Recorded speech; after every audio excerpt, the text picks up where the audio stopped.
pusuan muna natin ang nangyari o naganap na concert naman dyan sa Edmonton, Canada, kung saan talagang halos mabaliw sa kiligang fans ni Kim Chiu at Paolo Abilino sa kanilang concert sa, yun na nga, nabanggit ko na nga sa Edmonton, Canada, at sa kanilang duet performances. Naku, kapansin-pansin, ang matinding chemistry, ang naglalagablab na chemistry habang halos magkalapit ang kanilang mga mukha. Ramdam ng audience ang tensyon at kilig sa bawat eksena sa entablado. Nagkaroon pa ng biruan tungkol sa pagdedeklara ng National Kim Pao Kiss Day. Ngunit mas pinili nilang bigyang halaga ang Labor Day. Nagpasaya lalo sa crowd ang kanilang natural na kulitan at koneksyon sa isa't isa. O diba talaga namang busog na busog ang buong Kim Paolandia. Hindi lang dyan sa Edmonton, kundi sa US at dito na rin sa Pilipinas. At syempre mas lalong lumakas ang eagerness o pananabik ng mga Kim Paolandia sa Toronto para panoorin nila ng bonggang-bongga ang kanilang idolo na si Kim Chiu at si Paolo Abilino. Nako, grabe talaga. Ito talaga yung concert ng Kim Pao na tumodo talaga itong dalawang ito. Akala natin ay maduduplicate yung kanilang energy doon sa Anaheim. At syempre, naintindihan naman natin na dun sa Redwood City dahil first night nila at first time nilang gagawin ang gagawin ng solo love team concert nila. Syempre, nanganganay-nganay pa lang itong dalawang ito. Medyo may kaba, may dinadaga-daga pa yung dalawa at hindi pa nila alam kung paano itatawid yan kasi sila lang dalawa di ba? At meron lang isang talent na nagaling sa Manila na dumating dyan at siya ang naging front act. Pero mahirap para sa Kim Pao ang kanilang pinagdaanan nung unang concert. Naitawid naman ito ng bonggang-bongga at talagang kinikilig at marami din ang humanga. Pero iba rin naman talaga ang ibinigay nilang mga ayuda dyan sa Edmonton, Canada. Biruin mo, magmula pa sa umpisa hanggang sa pinakahuli ay naku talaga hindi talaga maubos-ubos ang kilig at romansa nitong dalawang ito na parang mga bata na parang naglalaro lang, alam niyo, parang mga young love, sweet love, mga ganon. At, ayan, nakita nyo, napakarami ang nanood dyan. Kung napakarami sa Anaheim, napakaraming nanood dyan at hanggang sa taas. Kaya yung mga basher na nagsasabing hindi sold out at pinamimigay na lang ang ticket ng Kim Pao, hindi po totoo. Ayan ang resibo, magmula pa dun sa Redwood hanggang doon sa Anaheim ay puno po yan. At yun nga, di ba, katulad yung sinasabi natin doon sa mga nakaraan nating mga episode at sa lalong-lalo sa Eminin namin ni Dondon Sermino, sinabi na namin na yung balcony dyan sa may Redwood City ay idinagdag na lang yan para ma-accommodate yung ibang mga gusto pang manood kahit medyo malayo sa entablado. Pero itong sa Edmonton talagang napakarami talaga, as in.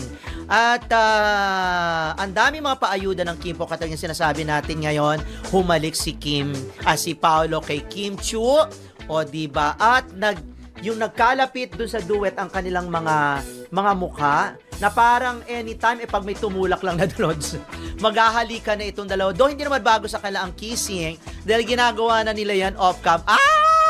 Ganon ba? Off-cam? Hindi naman. Malay natin, magjowa na kasi itong dalawang to, no? Hindi naman tinatanggi, di ba? Kung hindi magjowa itong dalawang ito, syempre sasabihin nila sa mga press ko na hindi. Pero di ba sabi nga ni Kim 100% na etong si Paolo 100% kasi siya nagpasimula niyang 100% na yan. Di ba? May na-imbier na nga dyan dahil sa 100% na yan na nakulangan at gusto niya umamin pa itong dalawang ito, sabing yes, pero hindi naman nangyari yon dahil hindi pa panahon. Anyways, tuloy na natin ang tungkol dyan sa Edmonton. Ang daming ayuda at nakita nyo napansin ninyo, itong si Paolo ay talagang palaban. As in, siya yung talagang siya yung talaga, yung inilalapit talaga niya ang mukha niya kay Kim. Yung parang nakaganon parang, siya yung parang siya yung parang aggressive. Tapos si Kim naman yung parang nakaganon, no? Parang hindi kinakaya ni Kim ang pagiging aggressive ni Paolo. Na siguro, parang natatakot, parang nag-aalala si Kim. Paano kaya kung bigla akong halikan nito? Ano kaya magiging reaction ko? Ano nga kaya kung biglang hinalikan ni Paolo si Kim at as in hindi to smack, kundi talaga nagtagal to ng mga 2 seconds. O di ba baka ang dami nang nahimatay dyan si Edmonton. Pero sayang sana nga itinuloy ni Paolo.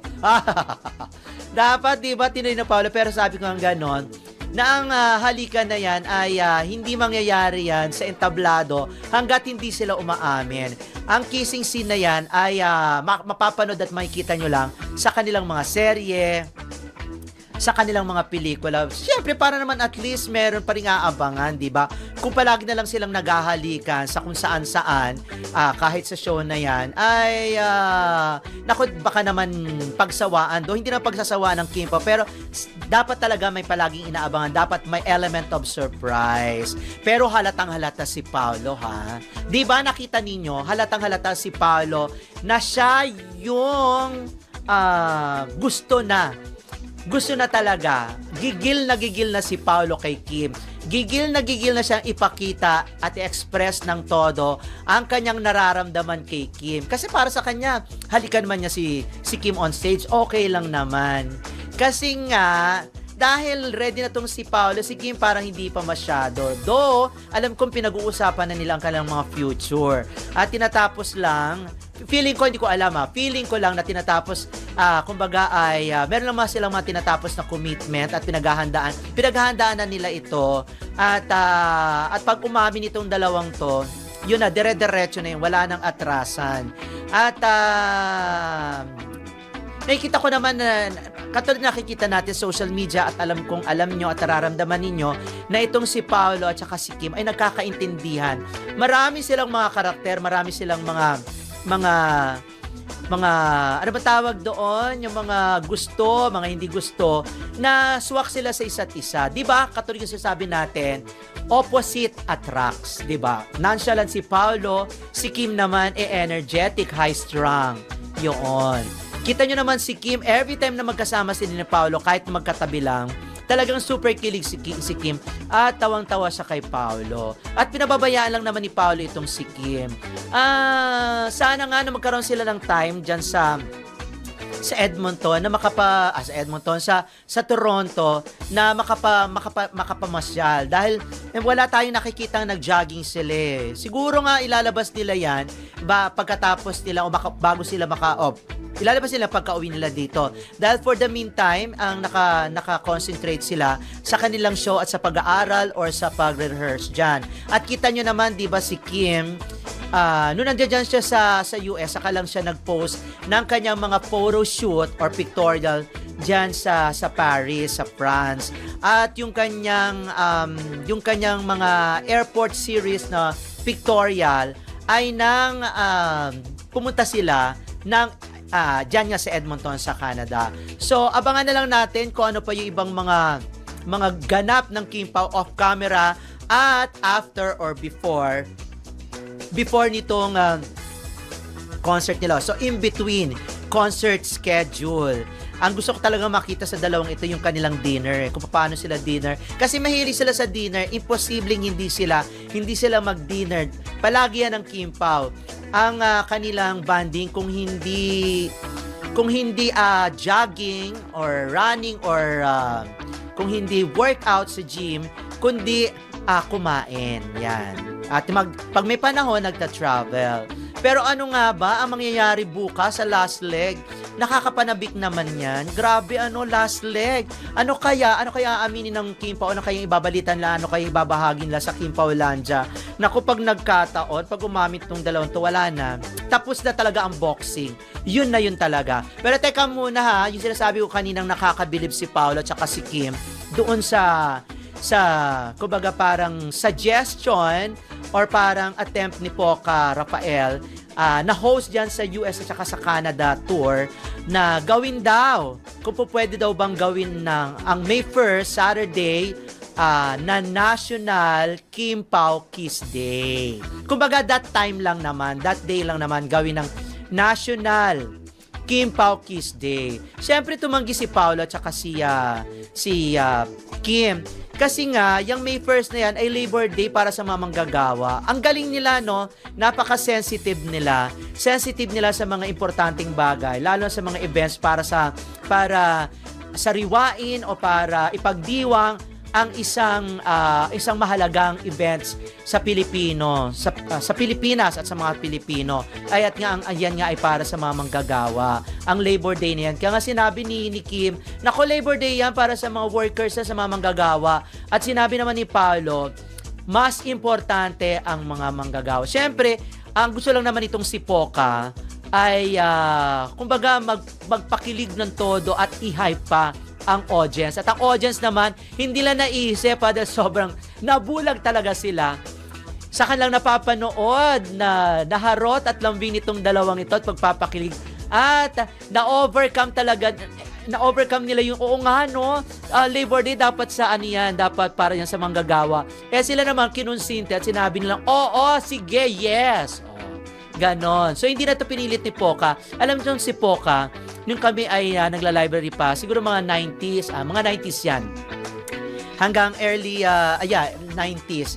Alam nyo ba, kasama ko yan sa library. Friday group yan ang aming leader. Napakahusay niya at napakagaling yan. Si Poca. Ayun. At ano pa ba ang gagawin na, at ano pa ba sasabihin natin? Yun nga, inaabangan na nga kung ano. Hoy, Kim! At saka Paolo, ano ba? Ano ba ang sasabihin ninyo para sa last leg ng Kim Pao World Tour? Nako, uy, hinahinay lang ha. At saka ikaw, Paolo, pasado ka ng obvious. obvious ka na, Paolo. Si Kim, medyo medyo kimi pa talaga si Kim. Pero wala pa siya masyadong ibinibigay doon. Alam niyo naman halatang-halata rin si Kim. Pero itong si Paolo ay talaga naman tumutodo na isang kurot na lang to bibigay na to at aamin na to Pero ang gwapo ni Paolo, si Paolo ang isang lalaki na nag-iiba-iba ang itsura. Minsan mukhang matanda, minsan mukhang haggard, tapos minsan mukhang Korean, minsan, mukhang boy next door. Bata, para mukhang 19 lang itong si Paolo at si Kimi talaga. Kahit anong gawin mo, kahit anong ipasuot mo, kahit anong makeup, napakaganda. Solved na kayo? Maraming netizens ang aliw na aliw at kinilig sa balitang tumangging gawing National Kiss Day ang May 1, ang tambalang Kim Chiu at Paolo Avellino. Mukhang biro man ito ng fans, ipinapakita lang nito kung gaano kalakas ang impact ng Kim Pao sa publiko ngayon. Isang simpleng sweet moment lang nila, agad nagti-trending at nagiging usap-usapan online. Sa totoo lang, malaking factor dito ang natural na chemistry nilang dalawa. Hindi pilit, hindi OA, pero ramdam ng fans ang kilig. Kaya kahit simpleng tinginan, lambingan o biruan lang, parang sapat na para magbunyi ang supporters. At dahil sobrang invested ng fandom, may mga fans na gusto talagang gawing special day ang mga iconic moments nila. Pero maganda rin na tila kalmado at grounded pa rin sina Kim at Paolo sa kabila ng matinding hype. Imbes na sakyan ng todo ang mga biro o pressure ng fandom, mas pinipili nilang maging professional at natural lang. Nakakatulong iyon para hindi mo umayang tao at manatiling genuine ang samahan nila sa paningin ng publiko. Isa pa, ipinapakita rin nito kung gaano kalakas ang social media culture ngayon. Kapag may viral na eksena ang isang love team, mabilis itong nagiging meme, trend o special event online. Parang naging bahagi ng entertainment culture ang paggawa ng fan celebrations para sa mga paboritong artista. Sa kabilang banda, magandang paalala rin ito sa fans na enjoy ang kilig ng may respeto sa personal boundaries ng mga artista. Mas masarap suportahan ang isang tandem kapag healthy at positive ang fandom. Dahil kapag masyadong pinipilit ang expectations, minsan doon nagsisimula ang pressure at intriga. Overall, patunay lang ito na sobrang lakas pa rin ng hatak ng Kim Pao tandem. Sa dami ng love teams ngayon, hindi madaling makabuo ng koneksyong talagang kinakagat ng masa. Pero sa bawat viral moment nila, kitang-kita na marami pa ring tao ang naaliw, kinikilig at inaabangan ang susunod nilang pasabog. Sa tingin ko, nakakatuwa at nakakakilig para sa fans ang balitang ito tungkol kina Kim Chiu at Paolo Avellino. Dahil ipinapakita nito kung gaano kalakas ang epekto ng kanilang tambalan sa publiko. Imagine, umabot pa sa punto na may mga fans na biro-birong gustong gawing National Kiss Day ang May 1st dahil lang sa naging sweet o memorable nilang moment. Ibig sabihin, talagang invested at masaya ang supporters sa bawat interaction nila. Ang maganda rin sa Kim Pao tandem ay parang effortless ang chemistry nila. Hindi kailangang pilitin o gawing sobrang scripted ang mga eksena para kiligin ng tao. Kahit simpleng tinginan, asaran o gestures lang, agad itong nagva-viral. Doon mo makikita na may natural silang connection na madaling makuha ang puso ng audience. Pero sa kabilang banda, okay din na hindi nila masyadong sinasakyan ng todo ang mga biro ng fandom. Magandang balance iyon bilang mga artista. Pinapakita nilang appreciative sila sa suporta ng fans, pero marunong pa rin silang magtakda ng boundaries at manatiling grounded. Nakakatulong iyon para manatiling healthy ang image nila at hindi masyadong ma-pressure ang dalawa. Isa ring interesting na parte nito ay kung paano nagiging cultural moment ang simpleng celebrity interaction ngayon dahil sa social media. Noon, simpleng sweet moment lang ito sa TV o event. Pero ngayon kaya na itong gawing trend, meme, o special day ng fans online. Talagang malaki na ang role ng fandom culture sa entertainment industry. Sa kabuuan, ang balitang ito ay hindi lang tungkol sa kilig. Patunay rin ito kung gaano kalakas ang fan engagement ng Kim Pao at kung paano nila napapasaya ang maraming tao. Habang tuloy-tuloy ang magandang samahan nila at healthy ang suporta ng fans, malamang mas marami pang viral at nakakatuwang moments ang asahan ng publiko mula sa kanila. Ang balitang ito tungkol sa National Kiss Day na nauugnay kina Kim Chiu at Paolo Avellino ay magandang halimbawa kung paano gumagana ang fandom culture sa Pilipinas ngayon. Halo-halong kilig, humor at social media hype na mabilis kumakalat at lumalaki sa isang simpleng eksena lang.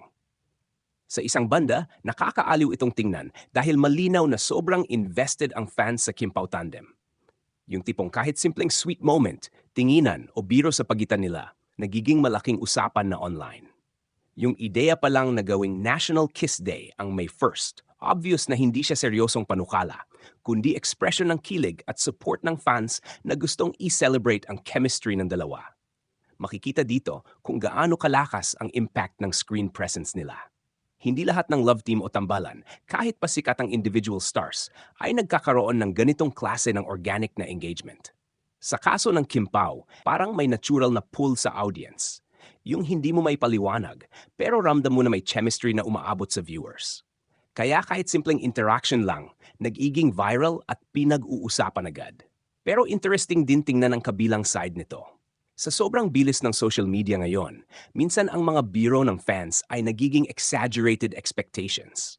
Yung mga bagay na dapat sana ay lighthearted lang, nagkakaroon ng dagdag na pressure o interpretasyon. Kaya mahalaga rin na may balance, na ma-enjoy ng fans ang kilig pero hindi nawawala yung respeto sa personal space at real-life boundaries ng mga artista. Maganda rin na mukhang maingat sina Kim at Paolo sa ganitong klase ng hype. Sa industriya, hindi biro ang pressure ng fandoms, lalo na kung sobrang lakas ng chemistry perception ng publiko. Kaya yung pagiging grounded nila at hindi agad sumasakay sa lahat ng fan-driven narratives ay nakakatulong para manatiling authentic ang lahat. Mas tumatagal ang interes ng tao kapag hindi pilit, kundi natural at controlled ang development ng tambalan. Sa broader perspective, ang ganitong balita ay sumasalamin din sa modern entertainment culture sa Pilipinas, kung saan ang fans ay hindi lang passive viewers, di active participants sa paggawa ng story ng kanilang idols. Gumagawa sila ng hashtags, jokes, symbolic special days at online trends na nagiging bahagi ng pop culture conversation. Sa dulo, ang National Kiss Day talk ay hindi naman talaga tungkol sa literal na ideya ng holiday, kundi tungkol sa collective excitement ng fans na makita pa ang moments ni Kim at Paolo. Isa itong patunay na malakas ang connection ng audience sa kanila. At habang nananatiling natural, respectful at engaging ang kanilang mga projects at interactions, mananatili rin ang ganitong klase ng buzz. Kung tutuusin, ganito talaga ang site na love team o on-screen pairings. May kilig, may hype, may memes, at minsan exaggerated na fan creativity. Pero sa tamang balance, nagiging healthy at entertaining siya para sa lahat. May ilang dagdag na punto pa na pwedeng makita sa ganitong klase ng balita tungkol kina Kim Chiu at Paolo Avellino, lalo na sa kung paano ito umikot at lumaki sa social media. Una, Malinaw na malaking factor dito ang fan culture na sobrang creative at mabilis mag-viral ng kahit anong kilig moment. Sa panahon ngayon, hindi lang basta panonood ang ginagawa ng fans. Gumagawa na sila ng narratives, memes, at even symbolic celebrations. Tulad ng pag-propose ng National Kiss Day. Kahit biro ito, nagiging paraan ito ng fans para ipakita ang support at excitement nila sa tambalan. Pangalawa, makikita rin dito kung paano gumagana ang parasocial connection. Yung pakiramdam ng fans na parang involved sila sa love story o chemistry ng celebrities kahit hindi naman nila personally kilala ang mga ito. Sa Kim Pao, dahil sa natural nilang interaction on-screen at public appearances, mas lalong lumalakas ang ganitong emotional attachment ng audience. Pangatlo, importante rin yung role ng media at algorithm. Kapag may isang viral moment, mabilis itong pinapalaganap ng social media platforms, lalo na kung maraming engagement. Kaya kahit simpleng biro lang ng fans, napapalaki at nagiging trending topic. Sa ganitong sistema, ang kilig content ay isa pinakamadaling kumalat. Pang-apat, makikita rin dito ang pressure na kakibat ng kasikatan. Habang lumalakas ang fandom excitement, tumataas din ang expectations ng tao sa tambalan. Kaya mahalaga na sina Kim at Paulo ay manatiling maingat sa kung ano ang kanilang pinapakita sa publiko para hindi ma-misinterpret o ma-overhype ang mga simpleng eksena. At sa huli, ang ganitong balita ay patunay lang na ang entertainment industry ngayon ay hindi lang tungkol sa pelikula o teleserye. Isa na rin itong interactive experience kung saan ang fans ang isa sa mga pangunahing driver ng popularity ng isang tambalan.